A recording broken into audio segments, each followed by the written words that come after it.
en esta semana vamos a entrar en el último libro de la Torá, en el libro de Devarim.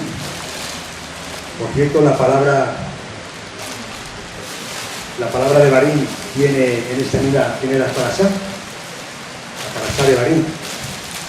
Y esta parashá comprende el capítulo 1, capítulo 2 y capítulo 3 del libro de Devarim.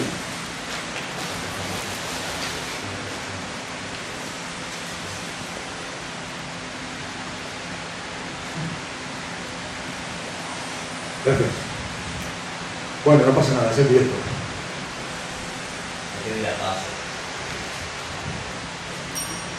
Y en el capítulo 1, wow, y en el capítulo 1 del libro de Devarim encontramos la introducción, que es el reproche de Moisés al pueblo, que se encuentra en el verso 1 hasta el verso 11. Luego también nos encontramos con el nombramiento de jueces, que se encuentra en el verso 12 hasta el verso 33 del capítulo 1. Y Jasén se indigna ante la falta de fidelidad, que está en el verso 24 hasta el verso 40. Y luego también advertencia de Jasén y la derrota de los israelitas, que está en el verso 41 hasta el verso 46 del capítulo 1. En el capítulo 2 nos encontramos en el desierto, que está en el verso 1 hasta el verso 25, primera conquista de Israel, vence a Sihón, rey emorita, región ubicada al este del Jordán, que está en el verso 26 hasta el verso 37, y en el capítulo 3 nos encontramos que Israel derrota a Og, rey de Basán, al noroeste de Israel, y esto se encuentra en el verso 1 al 11. Luego también en el verso 12 hasta el 22 nos encontramos con que Rubén, Gad y la media tribu de Manasés reciben el territorio en el lado este de el Jordán. Y hasta aquí. Aunque no vamos a tocar todos estos puntos, porque no tenemos tiempo, yo me he querido enfocar un poco más en lo que es el libro de Devarim en sí. Y vamos para allá. La parashá Devarim significa palabras. La palabra Devarim significa palabras, cosas.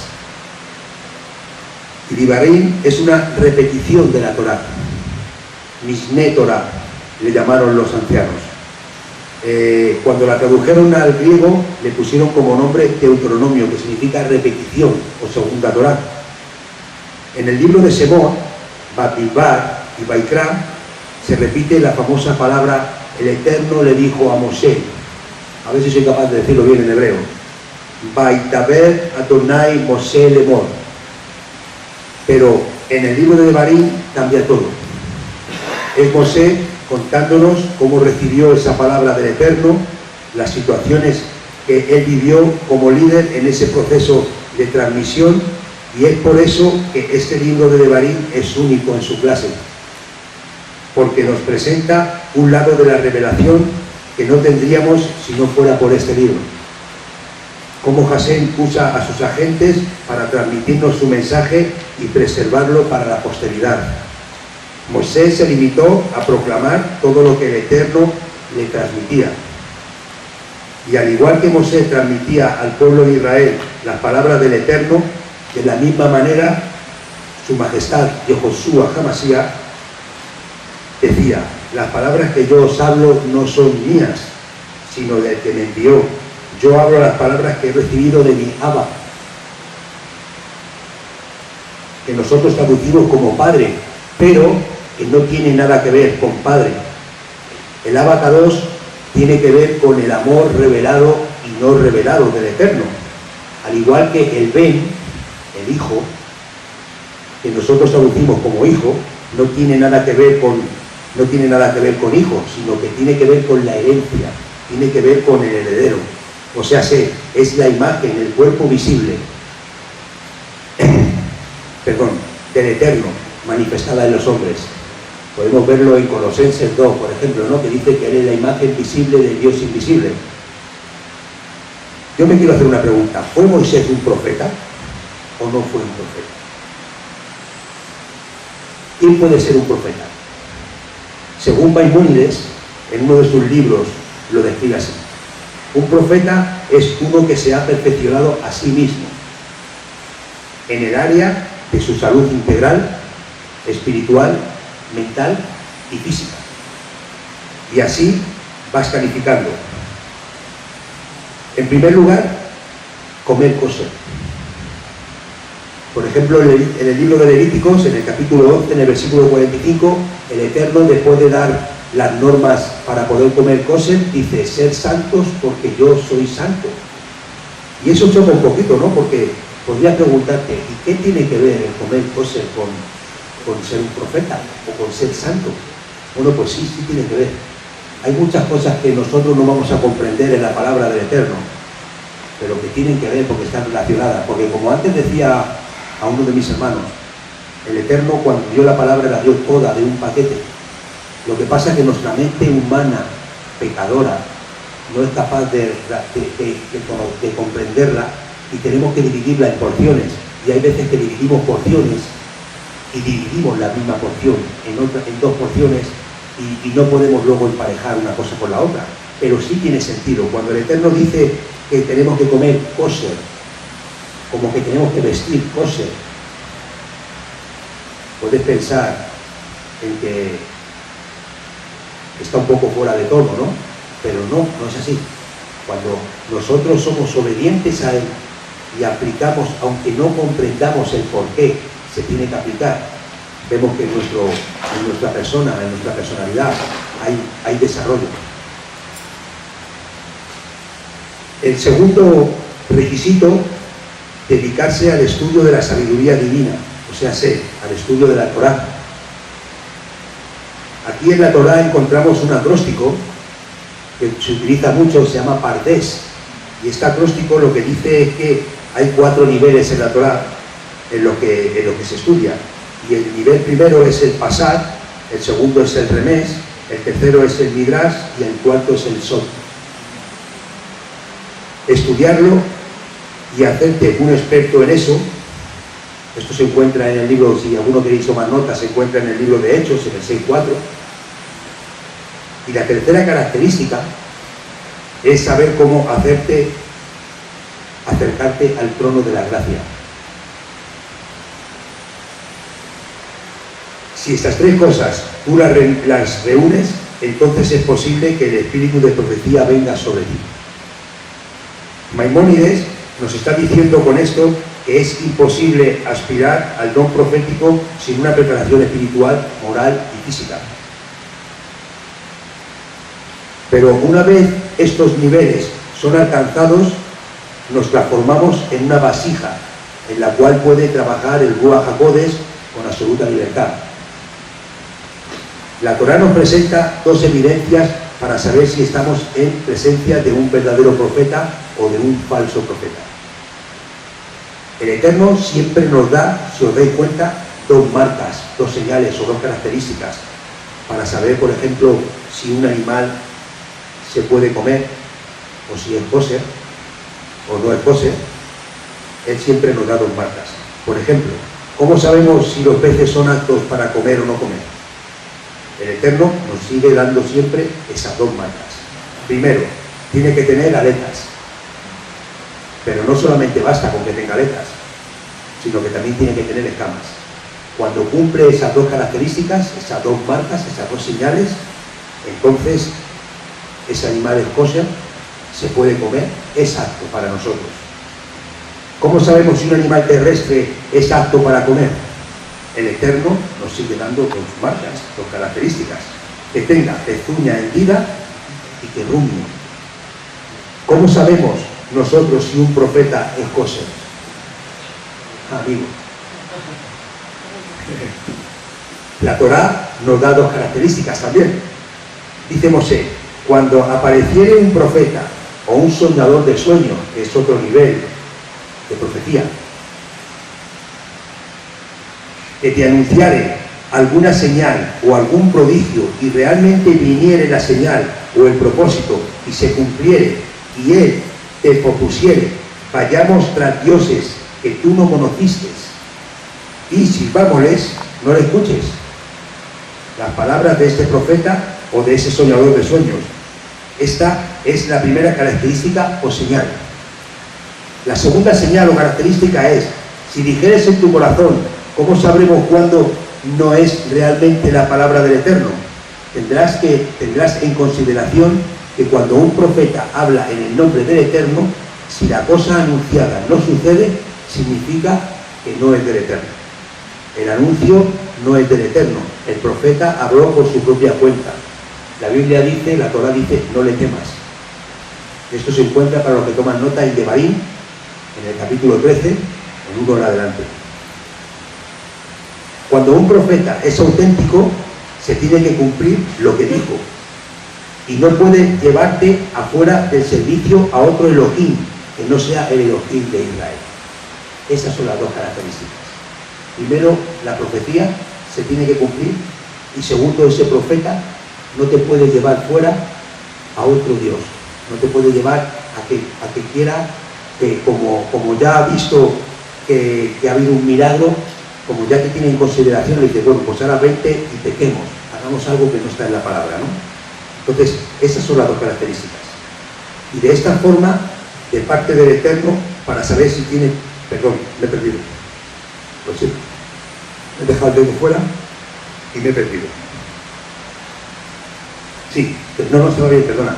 Y de esta forma, de parte del Eterno, para saber si tiene pezuña, hendida y rumia, o sea, si es kosher y se puede comer. Estas son las dos pruebas. ¿Por qué permite Hashem entonces los falsos profetas? Es una pregunta muy natural, ¿no?, que podemos hacernos. Dice la Torá que es una prueba. Aquí la palabra prueba está un poco desfasada en la traducción, ¿no?, porque verdaderamente es una experiencia. Esa palabra prueba la podríamos subrayar y poner experiencia, que el Eterno permite en nuestra vida para perfeccionarnos y para que tú compruebes cuál es el grado de fidelidad y de entrega hacia Él, porque verdaderamente el Eterno no tiene por qué probarnos, porque Él nos conoce. Él sabe cómo somos, sabe que somos barro, sabe que vamos a fallar. De hecho, antes de que la palabra salga de nuestra boca, Él ya conoce nuestro corazón, ¿no? Pero es una forma de que nosotros podamos conocernos a nosotros mismos. Ese es el kit de la cuestión. Todas estas cosas el Eterno las permite para que nosotros nos podamos hacer una autoevaluación, para que podamos comprender cuál es el nivel en el que estamos, porque muchas veces podemos pensar que estamos en este nivel y cuando viene una prueba a nuestra vida, que no es una prueba, sino que es una enseñanza, nos damos cuenta de que dice, es muchísimo más guapo. Yo pensaba, pero me he dado cuenta de que no, me he dado cuenta de que en el momento que me meten el dedo en la llaga, grito y salto y chillo y quiebro los papeles, ¿no? Entonces es una experiencia.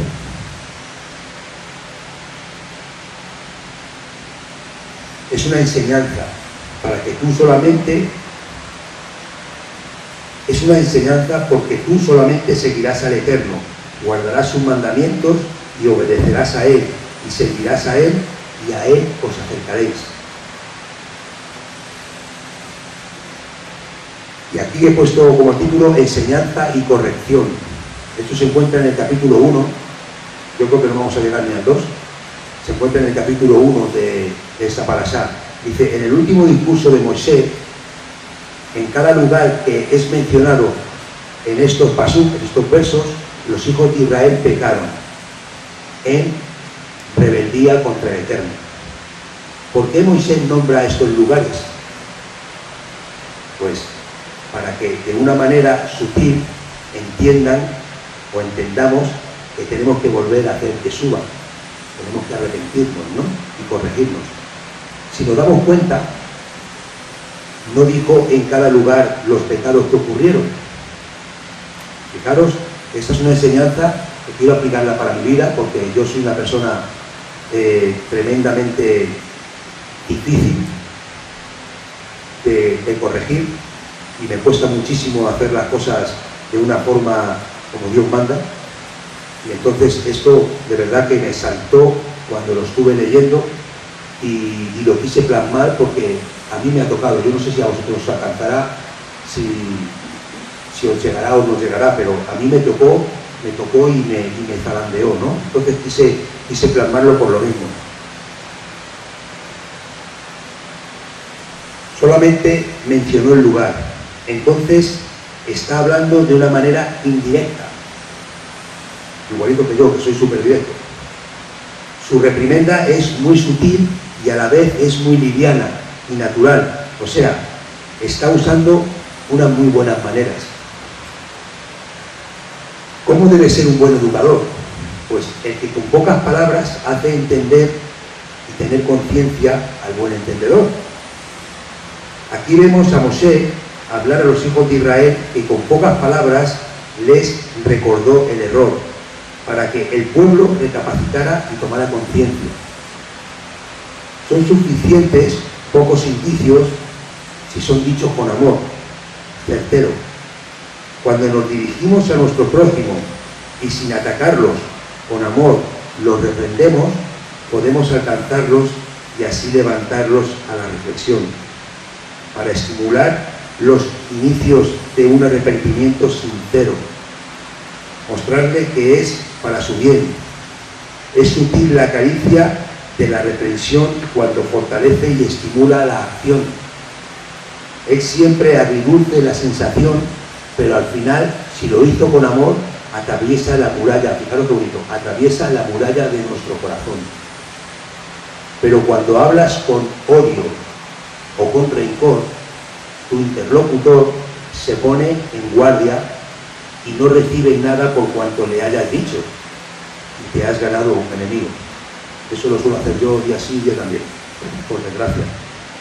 Esta enseñanza o principio de enseñanza podemos sacar de este primer capítulo del libro de Devarim, que nos muestra a un Moshe experimentado y muy bien capacitado para instruir con amor a su pueblo.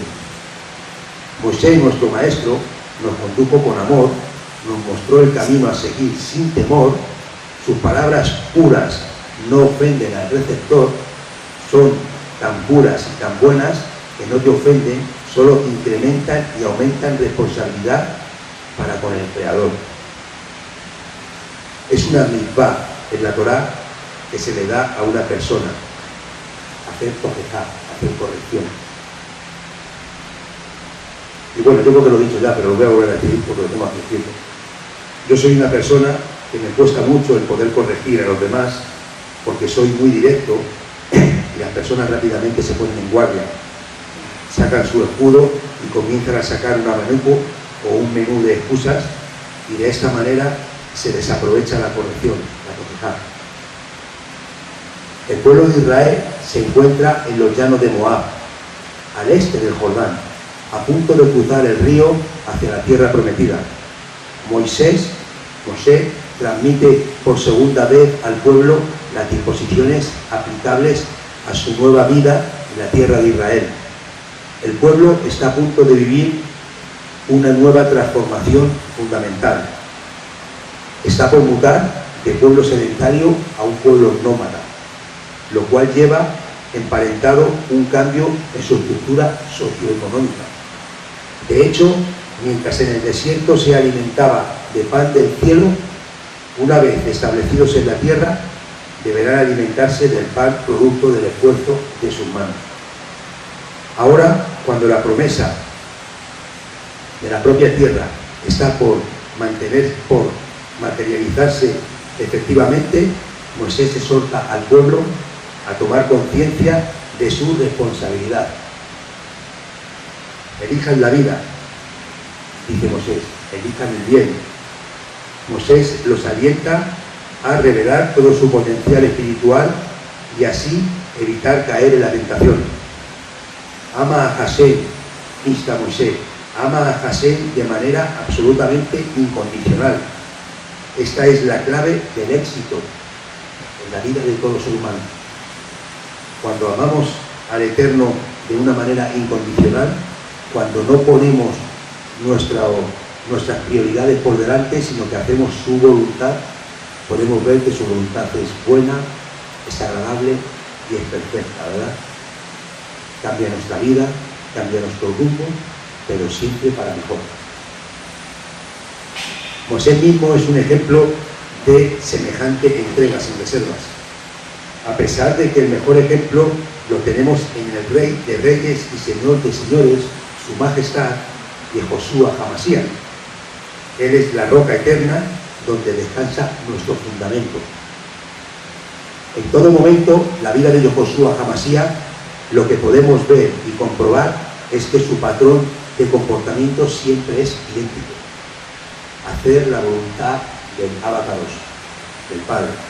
En otras palabras, nos está dejando un sendero para que nosotros, los seguidores de justicia divina, podamos encaminarnos en el río de la vida, para que, como dice en el Salmo 1, que da su fruto a su tiempo y su hoja no cae y todo lo que hace prosperará.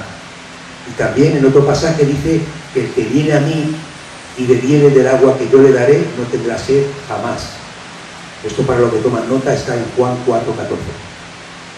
Todas las escrituras nos acercan a Masías como el Dios Todopoderoso que dejó su trono de gloria y nos enseñó con su persona a cumplir y a seguir la palabra y ponerla por obra. Por eso este libro de Devarim es tan maravilloso, porque nos enfatiza a seguir peleando para conquistar todas las situaciones que nos acontecen. Es semejante al libro de los Hechos, que todavía se sigue escribiendo entre nosotros. Devarim es el libro que no ha terminado de escribirse en nuestras vidas. Es un libro dinámico y nos anima a ir siempre hacia adelante, exaltando a nuestro Dios. En el desierto. Los hijos de Israel estuvieron 40 años en el desierto. Debido a su incredulidad, rebelión, miedo y sobre todo a no creer que el Abacados fuera capaz de llevarles triunfantes a su destino, que es la tierra de la promesa, la tierra de Canaán. A pesar de que fueron rebeldes y desleales en esos 40 años, no desgastaron sus sandalias, ni sus ropas se estropearon, y tampoco trabajaron para comer, pues el Eterno los sustentó con el maná del cielo y con el agua de la roca. Y si no fuera suficiente, les proveyó de un microclima en el medio del desierto. Una nube cubría de día para protegerles de las altísimas temperaturas del desierto, y esa misma nube, pero esta vez de fuego, los protegía de las heladas del frío en el desierto de noche. En este mismo desierto, Israel sufrió una metamorfosis, una transformación de la esclavitud hacia la libertad. En ese proceso sufrieron muchos cambios.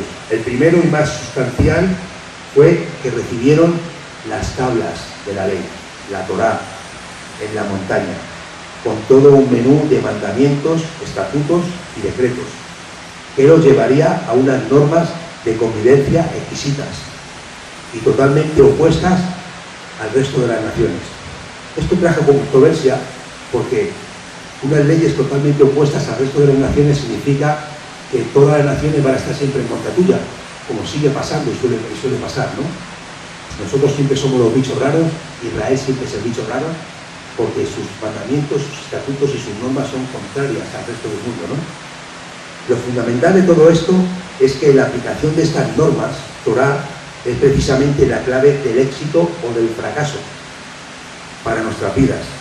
En la aplicación de esta Torá, ley de perfecta libertad, nos dice Jacobo, el hermano de Yeshua, en Santiago 1:25, es la preciosa libertad con que Yehoshua nos hizo libres y nos lleva a un lugar mucho más alto del que pudiéramos alcanzar con nuestra propia sabiduría y entendimiento.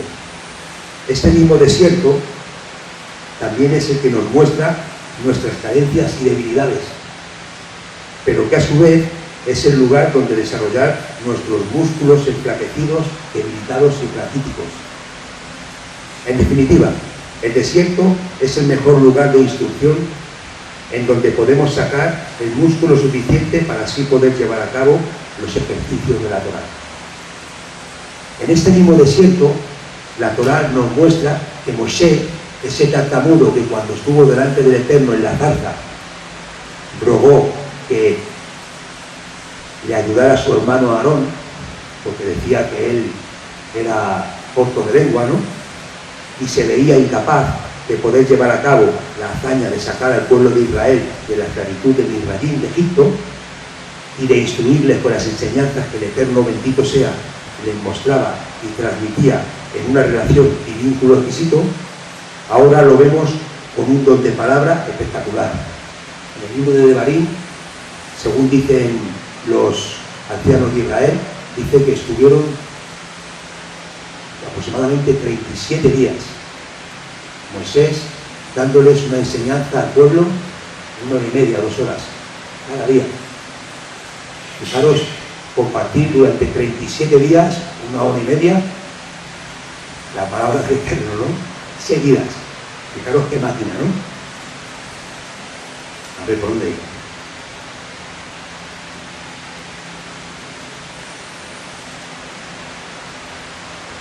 Dice, ahora lo vemos con un don de palabra espectacular y capaz de instruir y corregir a su pueblo con amor, con dulzura, sutileza, llegando a ser un profeta, llegando a ser el profeta más importante de todas las escrituras. Esto está en Números 12, 7 y 8.